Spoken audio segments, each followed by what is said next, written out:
In 2015, Oba and Obata, the creators of Death Note, published the first chapter of a new manga called Platinum End. Even though this new work doesn't take place in the same universe as Death Note, and even though it doesn't feature killing books or shinigamis, both stories have some points in common. Well, not only some, a lot. Today I'm gonna tell you the similarities between Death Note and Platinum End. The most important ones, 4. I'm going to tell you 4. First, the protagonist. I know, Mirai and Light don't have similar personalities, although they look the same physically. I don't mean Mirai is a carbon copy of Kira. Both characters have been disappointed by the entire world right in the first episode. In Death Note's first episode, Light is presented as smart, intelligent, and handsome. He comes from a good family and has big aspirations for the future. His academic performance is way above average, so he can access any job or university he wants once he graduates. The perfect character to emphasize with. What's weird about Light is that he doesn't feel happy or satisfied with his current situation. He gets bored in class, and even though he has a good family and doesn't suffer any type of financial or emotional problems, more on that later, Light feels something is not right with the world. Light realizes the world is not perfect because not everyone has good intentions. Some people hurt, steal, violate, betray and cheat others, going against their own. There's something even worse than that. Some people are spammers. Light names this concept evil, a sort of evil that rots society and wouldn't allow him to live at ease, even though he's never crossed paths with these kinds of people. Light has everything a third world citizen wishes for, but he feels the world doesn't work as it should. That makes him feel severely disappointed with life in general. Mirai has different reasons to feel depressed or in the dumps because Light isn't actually depressed, but their positions regarding life in general are very similar. Same as Light, Mirai had a peaceful childhood. He had fun, he laughed, he had friends and received affection from his parents, until everyone except him died in a car crash. Since that moment, Mirai lost all will to live. His mom had told him people were born for the sake of being happy, so he should look for 2 things, being happy himself and make others happy. Sadly, Mirai wasn't able to find happiness, because he was taken in by his uncles after the death of his parents. His uncles abused him physically and mentally, driving him to depression. Mirai walked away from his classmates and friends and ultimately decided to kill himself. He jumped from the top of a building to end his misery, but then... Wait, you haven't subscribed yet? What does this have to do with Light? Light wasn't suicidal, right? Mirai's and Light's personalities are radically different, but they have an important point in common. Both are disappointed by the world and believe evil people have ruined their lives. Light considers every criminal is evil and someone has to do something about it, whereas Mirai believes his uncles have evil attitudes towards him and life hasn't treated him well at all, because his family's been taken away from him. This feeling of constant disappointment makes them want to change the world. And that's how we get to the second point. The protagonist has a chance to change the world for the best thanks to a magical power handed to them by a superior being. That's a very long similarity. Sure, this call to adventure is so usual in this type of story that someone may as well draw parallelisms between Death Note and My Hero Academia, but what's important today is that this initial situation is very similar in Death Note and Platinum End. Next video, top 5 similarities between Death Note and My Hero Academia. No, I'm not doing that.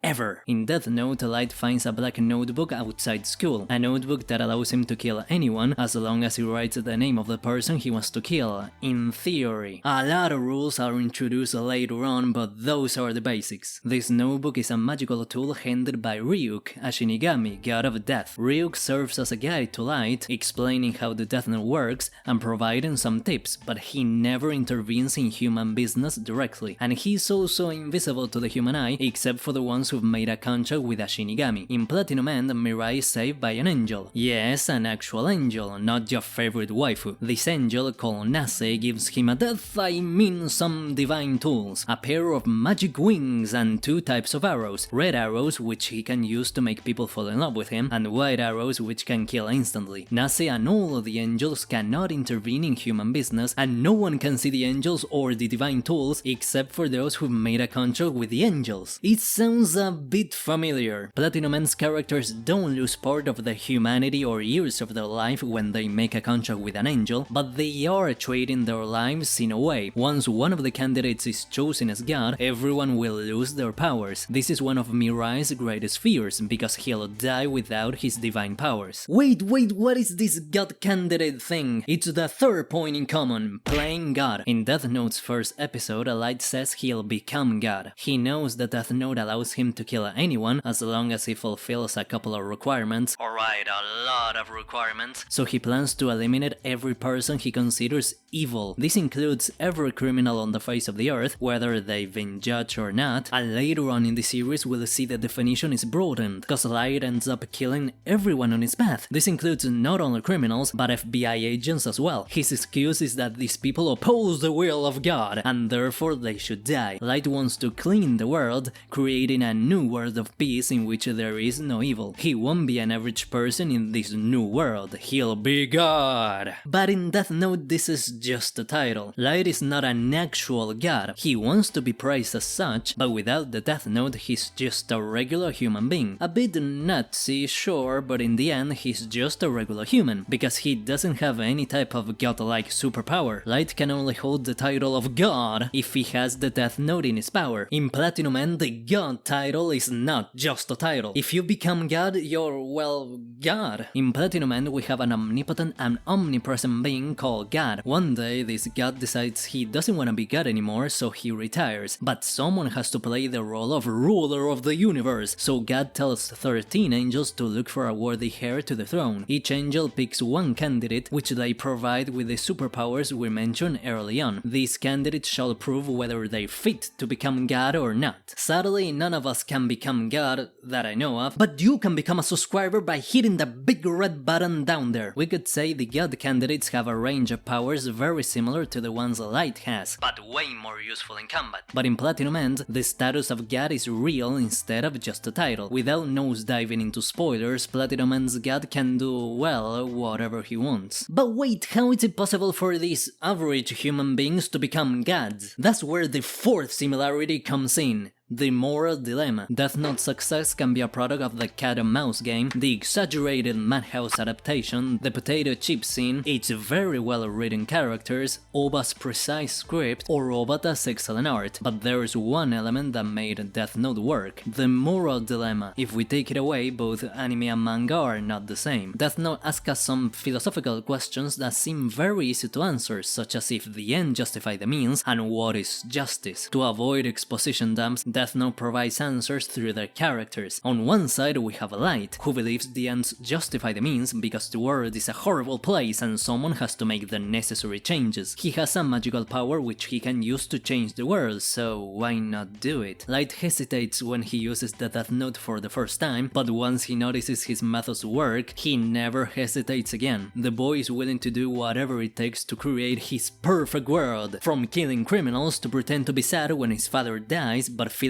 great on the inside, because he knows there are fewer obstacles in his way. Family of the Year! Light considers evil as a cancer that has infected the world. His cleansing is justice, so anything he does it for the sake of peace. On the other side we have L. L is an eccentric detective who doesn't want to change the world. He wants to stop criminals, and even though he generally sticks to the rules, on some occasions he may bend them or even break them, like in that episode in which he kept Light behind bars having no proof at all. L doesn't consider the end justifies the means, and he's not willing to sacrifice people for the sake of apprehending Kira. Unlike his rival, L is not willing to kill. His justice is defined as stopping criminals without becoming one in the process. These two visions of life clash constantly, inviting the watcher to either pick a side or reaching a different conclusion, departing from both Kira and Light. Without this moral dilemma, Death Note wouldn't be as attractive, interesting or thrilling. Anoba and Obata know that. That's why Platinum End asks very similar questions. Characters don't shout out, "This is justice!" again, because that would be repetitive as hell, but they do ask themselves if the end justifies the means in a very grey area. Mirai, the protagonist, doesn't want to kill anyone, and he refuses to use his divine tools for his benefit. He's forced to use them on more than one occasion in a life or death situation, but for most of the manga, the boy takes action only when his own life or the ones of his loved ones are at risk. We have to remember Mirai can fly, and also used two types of arrows, one that kills his targets and one that makes them fall in love with him. Mirai always uses the red arrow that makes people fall in love with him, even when facing candidates that wouldn't hesitate to stab him in the back. Then another candidate called Nanato shows up. Nanato helps Mirai, and his vision of life is completely different. He says they can be soft with a supervillain like Metropoliman because he'll send them underground if they have one moment of doubt. Mirai repeats again and again that he won't kill anyone, not even in self-defense. But what is he supposed to do when not only his life, but everyone's lives are at stake? He may consider the end doesn't justify the means, but what happens when one of his teammates kills another candidate? Is he guilty because he just stood there and watched? Or is he free of any responsibility because he condemns this act in silence? Platinum End's moral dilemma is more complex than Death Note because our main character changes throughout the manga. His moral compass tells him how to act, but his surroundings tell him to go in the opposite direction, throwing away everything he learned as a kid. Is it acceptable to use lethal force in self-defense in a kill-or-be-killed scenario? Other anime wouldn't even ask this question in the first place, but Platinum End does. That's one of the most interesting things this story has to offer. Make sure to leave the similarities you found in the comments. Except for Metropoliman and Kira, we all know they're just alike. Posting that as a similarity would be cheating. Don't forget to subscribe if you want to watch more videos about Platinum End.